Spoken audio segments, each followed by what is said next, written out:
គីណាផ្ទុះអាវុធមុនសម្ដេចធិបតីហ៊ុនម៉ាណែតចង់ឲ្យអាមេរិកនិងម៉ាឡេស៊ីផ្ទៀងផ្ទាត់ជាមួយរូបភាពកាយរណប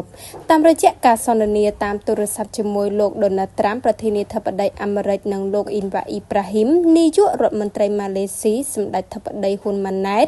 បានលើកឡើងថាចំពោះហេតុការណ៍បាញ់ប្រហារនៅរសៀលថ្ងៃទី7ខែធ្នូឆ្នាំ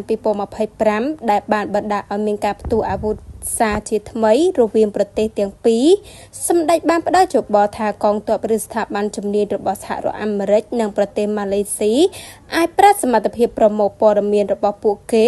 ដូចជារូបភាពផ្កាយរណបដែលបានថតអំឡុងពេលនោះនិងក្រោយពេលរយៈពេល24ម៉ោងដើម្បីផ្ទៀងផ្ទាត់ថាតើភាគីណាបាញ់មុន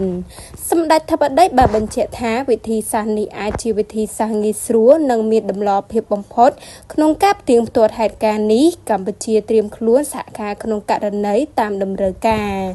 ទន្ទឹមគ្នានេះសម្ដេចធិបតីក៏បានថ្លែងអំណរគុណលោកទាំងពីរចំពោះការខិតខំប្រឹងប្រែងជាបន្តបន្ទាប់